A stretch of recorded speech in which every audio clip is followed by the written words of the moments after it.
म खोला हुँ, मेरो बाउ पनि खोलै थियो, आमा पनि खोलै थियो भनेर जम्मै लेख्यो भने त्यो लाटा कविता हुन्छ त्यो त। सरलाई म सन्दर्भ चाहिँ अलिकति म्युजिकसँग गाँच्नु मन परिरहेको छ, म्युजिकसँग हाम्रो नेपाली सङ्गीतसँग होइन। जस्तो अहिले हाम्रो नेपाली सङ्गीत चाहिँ के भइरहेछ भने खालि के अरे हामी लिरिक्स लेख्छौँ होइन, त्यसमा म्युजिक मात्र धुन दिन्छ। जस्तै अब यो एउटा कुनैमा के अरे खोला बगिरहेछ भनेर जसरी म्युजिक दिन्छ, त्यो म्युजिकमा पनि हामीको खोला बगेको स्वरै एउटा साउन्डै आउँदैन होइन। एउटा भने म के भनिरहेको छु भने एउटा भनौँ न अहिलेको विकसित मुलुकमा चाहिँ सिम्फोनिक अर्केस्ट्राहरू बिल्डअप भइरहेछ होइन सर। जस्तो अब अमर गुरुङ सरले पनि गरिराख्नु भएछ म्युजिक जस्तो नेपालीमा, तर त्यो किसिमले हाम्रो नेपाली सङ्गीत आइराखेको छ जस्तो लागेको छैन। सङ्गीतको चाहिँ के छ भने हुन त सङ्गीतकार होइनौँ, दुःखी र तपाईँलाई पनि छुट्याउन सक्दैनौँ, कुन चाहिँलाई दुःखी भन्छ कुन चाहिँलाई तपाईँलाई भन्छ। तर सुनेर गर्नु चाहिँ अलिअलि गरेको छौँ। र अब यो उसमा चाहिँ यो सङ्गीतमा चाहिँ के हुन्छ, सङ्गीतको दुईवटा कुरा हुन्छ।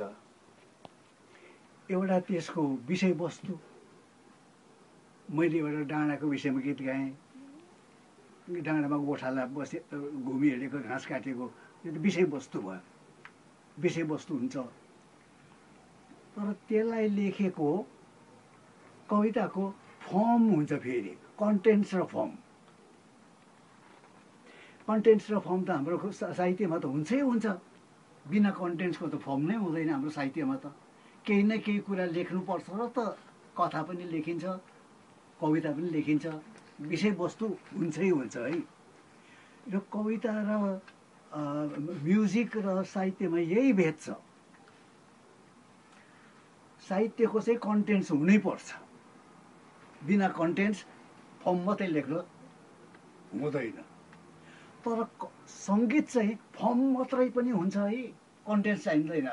क्लासिकल म्युजिकहरू हेर्नु त गर्छ त केही त भन्दैन, कस्तो म्युजिक छ। त्यो भाइलिनले हेर्नुहोस् न, त्यो के अरे गाइएको सारङ्गी रेटे रेटे रेटे गर्छ, त्यसले केही भन्दैन नि, तर कति मिठो लाग्छ। त्यो फर्म मात्रै छ, तर त्यो फर्म बोलेको जस्तो लाग्छ। र हाम्रो के अरे यो अब यो 3 मिनटेको गीत भनौँ न, सुगम सङ्गीतहरूले कमसेकम त्यो जुन कुराको विषयमा त्यो गीत छ त्यसलाई फर्मले पनि भन्न खोज्नु बल गर्नुपर्छ। र बगेको विषयको पङ्क्तिलाई गीतमा स्वरबद्ध गर्दाखेरि कता कता त्यो फ्लो बहाई पनि त्यो म्युजिकमा आओस् गर्ने कोसिस गर्छन्। अम्बर गुरुङहरूको त्यस्तै हो नि। अघि जस्तो अब अम्बर गुरुङको त्यो एउटा गीत छ, चियाबारीको गरै गरा कुनै के उफ्रँदै आएँ, त्यस्तै के छ, त्यो उफ्रँदै उफ्रेको मुभमेन्ट छ त्यो लाइनमा, यस्तो सिम्फोनिक त फर्मले पनि कन्टेन्ट्सलाई भन्नुपर्छ म्युजिकमा चाहिँ। अनि यो कुरा साहित्यमा पनि लाग्छ, हामीले पनि जहाँ जहाँ सकिन्छ हाम्रो कन्टेन्ट्सले पनि भनोस्। र आजकल के छ, सबै कुराको डेथ भन्ने एउटा आजकल छ है, डेथ अफ अथर सुनेकै हौँ हामीले कता हो कता। अब डेथ अफ लिटरेचर भन्ने पनि आइसक्यो, डेथ अफ फिलोसफी भन्ने आइसक्यो, डेथ अफ हिस्ट्री भन्ने आइसक्यो। सबै कुराको डेथको सबले हुनसक्छ है, साहित्यको पनि डेथ हुनसक्छ एक दिन, हुनसक्छ है फिलोसफीको पनि डेथ हुनसक्छ, साइकोलोजीको पनि डेथ हुनसक्छ है भन्दैछ। तर आजसम्म कसैले पनि म्युजिकको पनि डेथ हुन्छ चाहिँ हुनसक्छ कसैले भनेको छैन है।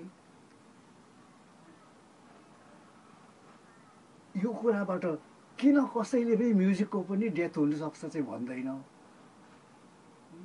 के चाहिँ छ भन्दा म्युजिकको त्यही फर्म हुन्छ नि त। र बिना कन्टेन्ट्सको पनि म्युजिक हुन्छ नि त, बजिराखेको हुन्छ।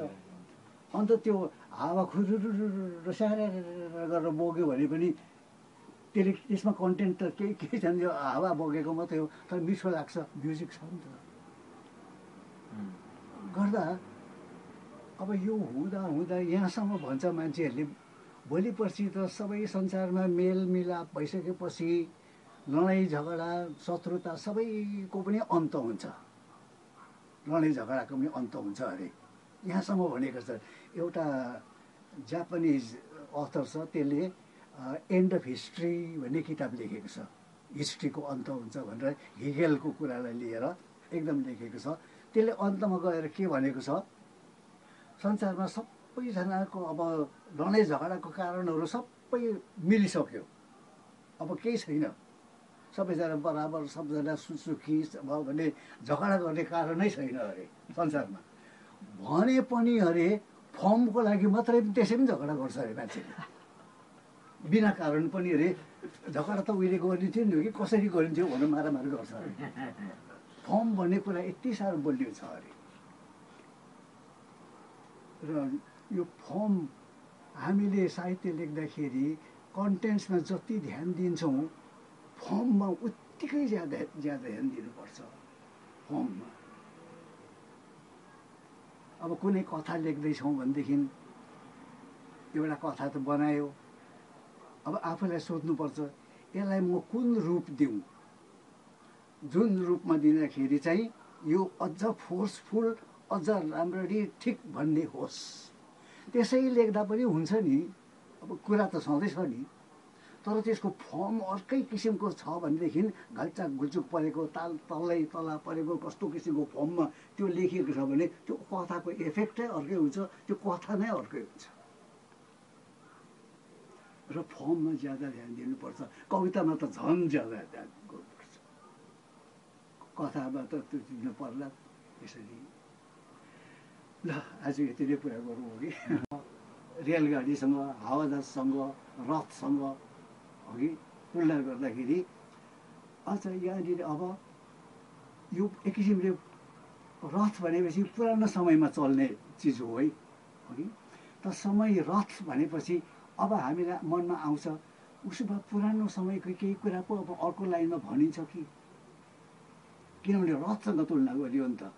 समय हावाजहाज भनिएन, हवाईजहाज भनिएन, समय रथ भनियो। त अब समय रथ भन्दा हामीले अङ्ग्रेजी साहित्यमा यो मेटाफिजिकल पोइट्स भन्नेहरू हुन्छ। मेटाफिजिकल पोइट्सहरूमा एकजनाले लेखेको छ टाइम कसरी बग्छ अरे, त्यो रथको तुलना गरेर है। त उसले भन्छ टाइम्स विङ्ड च्यारियट, एकदम त्यो छन्द पनि नि बडा बिम्बात्मक किसिमले लगाएको छ। समयको टाइम्स, समयको विङ्ड पखेटा भएको च्यारियट रथ, समयको रथको पखेटा हुन्छ अरे। टाइम्स एकदम गुरुङ गुरुङ रथ कुदेको मुभमेन्टमा त्यो कविता छ। त्यो टाइम्स विन्ड च्यारियट हरिङ नियर, नजिक नजिक हरि हतारिँदै आइसकेको, हरिङ नियर भन्ने त्यो हामीलाई त्यो रथ गुरुङ गुरुङ कुदेर हाम्रो छेउमा आइपुगेको जस्तै लाग्छ यो। अब यहाँ हामीहरू रथ लेखेपछि त्यो आउँछ कि, कारण हामीले त अरू सबै पढेको हुनुपर्छ नि। अन्त मनमा आफूले एउटा कम्पिटिसन गर्नुहुन्छ। मेटाफिजिकल पोइट्सको एन्ड्रु मार्भेलले त्यस्तो लेखेको छ, म त्योभन्दा कम्ती त लेख्दिनँ भनेर 10 पल्ट मेटाउँदै लेख्नु पऱ्यो नि। र लिटरेचरको ज्ञान पनि हुनु पर्यो, मनमा कम्पिटिसन पनि गर्नु पर्यो कोकोहरूसँग। अनि भएछ भने म त्योभन्दा बेग्लै अरू केही गर्छु पनि त सोच्नु पर्यो है। अब यति गर्दा गर्दै पनि कोही बेला हुन्छ कविता, कोही बेला हुँदैन कविता, त्यो त अब तर कोसिसले बढ्छ बढिरहन्छ समय रथ, बढ्छ बढिरहन्छ समय रथ। यो बढ्छ र बढिरहन्छ। दुईपल्ट दोहोरिएकोले अलिकति समयको रथको गति अलिक आउँछ है, बढ्छ बढिरहन्छ समय रथ।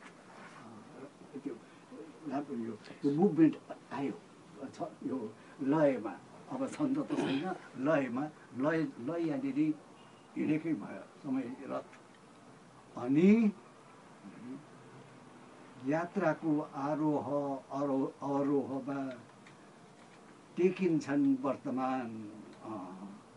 यात्राको अवरोहमा हो, यात्राको त त्यो राम्रो भयो, यात्रा हो, त्यो तल जान्छ, बाथी पनि जान्छ, तल पनि झर्छ, यात्राको बाथी तलमा राम्रो छ। टेकिन्छन् वर्तमान, आएर यो वर्तमानमा पनि म आइपुगेको छु, वर्तमानमा टेक्दैछु, राम्रो भयो यो टेकिन्छ वर्तमान। यो पुगिन्छ वर्तमान लेखेको भएदेखि त्यो पुरानै किसिमको हुन्थ्यो, तर टेकिन्छ वर्तमान भन्दाखेरि अलिकति कता कता भयो। तर यो टेकिन्छ भन्ने शब्दहरू यो बैरागी कायराले उद्धुम प्रयोग गरेको छ। र टेकिन्छ भन्ने शब्द त झन्डै झन्डै बैरागी कायराको कपिराइट भएको जस्तो छ। कहाँ छ त्यो उत्तरको ध्रुव तारा, जवाहरलाल नेहरू भन्दाखेरि कहाँ छ उत्तरको त्यो ध्रुव तारा, जसलाई हेरेर हामी समुद्रमा आँखा टेक्दथ्यौँ।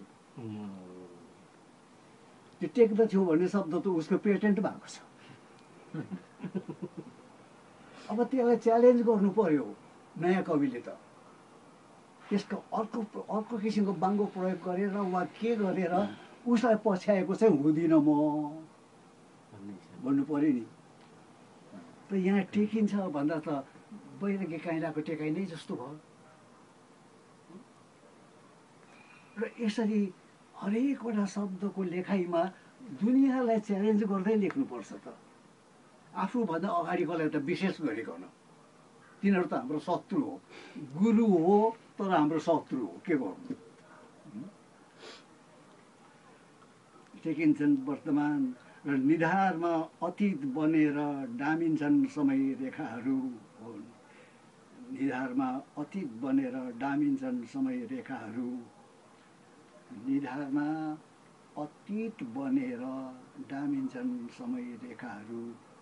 त यहाँनिर एउटा साँचो हो कि होइन हाम्रो एउटा भनाइ छ। हामीले जे हुन्छ यहाँनिर भित्रपट्टि हाम्रो स्कलमा, खोपडीमा लेखिन्छ, निलो निलो रेखा लेखिन्छ के भन्ने अलिकति एउटा विश्वास पनि छ। र यो कुरा अहिले भर्खरै छापिएको एउटा किताब छ नि काठमाडौँमा, काठमाडौँ फिभर, कुमार नगरकोटीको। अहिले काठमाडौँमा एकदमै यसको चर्चा छ है। मोक्षान्त, त्यो किताबको नाम छ मोक्षान्त काठमाडौँ फिभर, लेख्ने चाहिँ कुमार नगरकोटी। उसको कवितामा पनि यसको कथामा पनि त्यही आउँछ। एकजनाको स्कल भेट्छन्, यो कसको स्कल हो? एकजना नेपालमा स्कलको स्पेसलिस्ट हुन्छन् कथामा। त्यसमा त्यो रेखा अलिअलि निलो निलो रेखा देखेपछि यो मान्छे एकदम वा चेकोस्लोभाकियाबाट आएको मान्छे हो, यो यति सालमा मरेको हो, त्यो रेखा हेरेर सबै बताइदिन्छ। अहिले त्यो उपन्यास त्यो कथासँग भर्खर सिकेको छ र साँच्चै नै यहाँ लेखिन्छ अरे भन्ने छ। त्यसलाई मानौँ न भन्ने मानेरै लेखिएको हुन्छ। निधारमा अतीत बनेर डामिन्छन् समय रेखाहरू।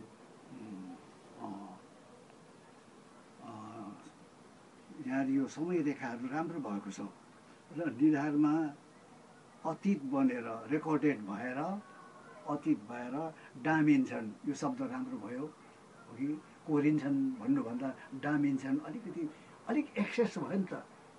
कोरिन्छ भन्नुभन्दाखेरि डामिन्छ त अलिक बढ्ता भयो नि, तर बढ्ता भएको त मजा हुन्छ त।